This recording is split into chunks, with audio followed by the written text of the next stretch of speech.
उभरा क्षात्र वीरो उठो चलो, सनातन धर्म सूर्य उभरा क्षात्र वीरो उठो चलो, उठो चलो। कलयुग के इस कलयुग का है अंत निकट आया, संधि काल इन युगों युगों का अब समीप आया, साधना के महापर्व को साथ है लाया, सनातन धर्म सूर्य उभरा क्षात्र वीरो उठो चलो, सनातन धर्म सूर्य उभरा क्षात्र वीरो उठो चलो, उठो चलो। रावण के फूके जाते हैं कि नहीं? राम के दुनिया पूजा करती है। क्यों?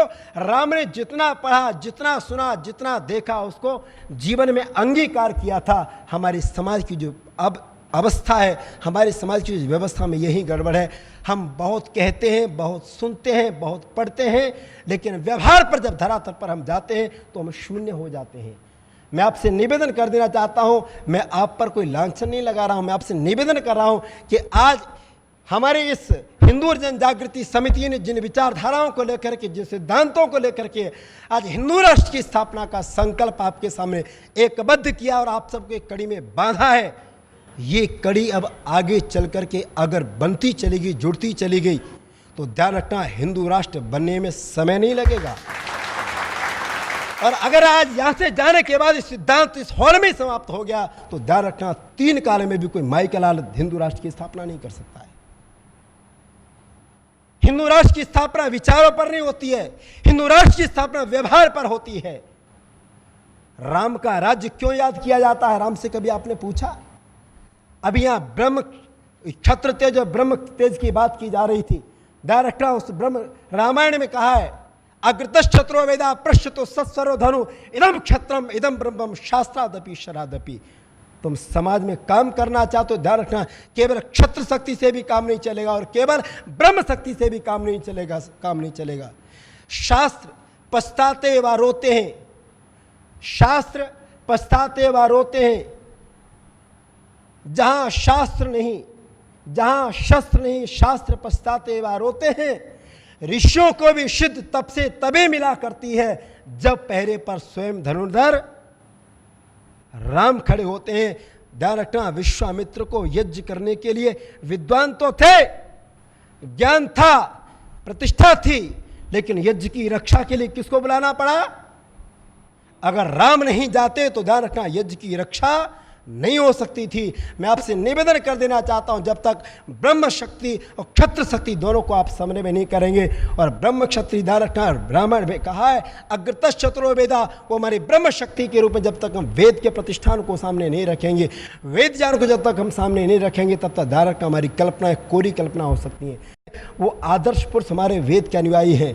राम भी वेद का अनुयायी हैं, वेद के विद्वान हैं, और कृष्ण भी वेदों के विद्वान हैं।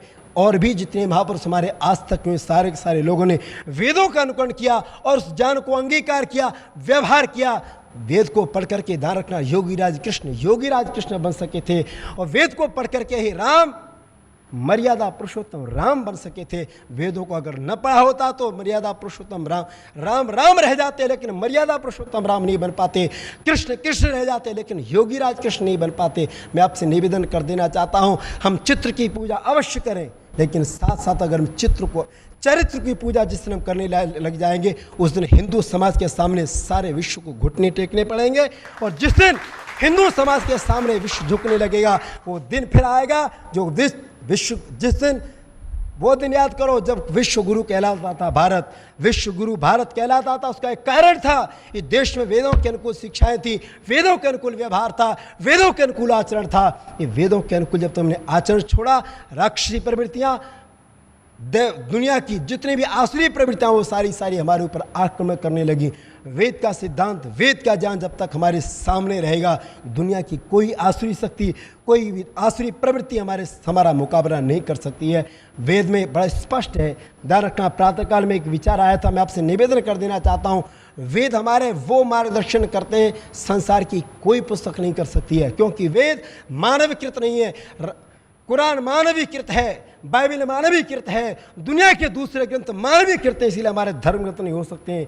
वेद क्योंकि मानवीकृत ग्रंथ नहीं है, वेद ईश्वरीकृत ग्रंथ है, इसीलिए संसार का धर्म ग्रंथ वेद हो सकता है, इसलिए हमारा धर्म भी वैदिक होगा। और वैदिक धर्म की स्थापना जिस संसार में होगी, उस दिन राम राज्य के लिए हमको अलग से प्रयास करने की आवश्यकता नहीं पड़ेगी। और फिर हमें यह कहने की आवश्यकता नहीं पड़ेगी देश में मतांतर की समस्या है, धर्मांतर की समस्या है या दूसरी कोई समस्या है। मैं आपसे निवेदन कर देना चाहता हूं, हम सभी मिलकर के राम ने जिस तरह से भाईचारे का पाठ पढ़ा था, राम ने अपने भाई के लिए गद्दी को ठुकराया, जाके भिलनी को भी गले लगाया। ये विचारधारा जब तक हमारे समाज में प्रतिष्ठापित नहीं होगी, वेद कहता है जन्म ना जाते शूद्रा संस्कारा दुष्कृच्यते, जब तक इस विचारधारा को हम नहीं अपनाएंगे, ध्यान रखना, तब तक हम छोटे बड़ी की जो विचारधारा हमारे समाज में प्रतिष्ठापित है, तब तक हम लाख लोगों को भी, करोड़ों लोगों को भी बना करके अगर हम परिवार परावर्तन कर लेते हैं और उसके बाद भी हम हिंदू राष्ट्र की कल्पना स्थापना नहीं कर सकते।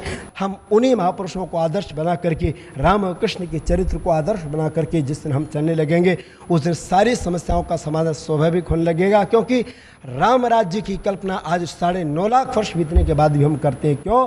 क्योंकि राम का जीवन, राम का चरित्र, राम का व्यवहार कथनी करनी में एक था। इसीलिए आइए हम सभी मर्यादा पुरुषोत्तम श्री रामचंद्र की इत्योम सम। जयतु हिंदू राष्ट्रम, जयतु हिंदू राष्ट्रम। सनातन धर्म सूर्य उभरा, क्षात्र वीरो उठो चलो। सनातन धर्म सूर्य उभरा, छात्र वीरो उठो चलो, उठो चलो। कलयुग के इस कलयुग का है अंत निकट आया, संधि काल इन युगों युगों का अब समीप आया। साधना के महापर्व को साथ है लाया, सनातन धर्म सूर्य उभरा, क्षात्र वीरो उठो चलो। सनातन धर्म सूर्य उभरा, छात्र वीरो उठो चलो, उठो चलो।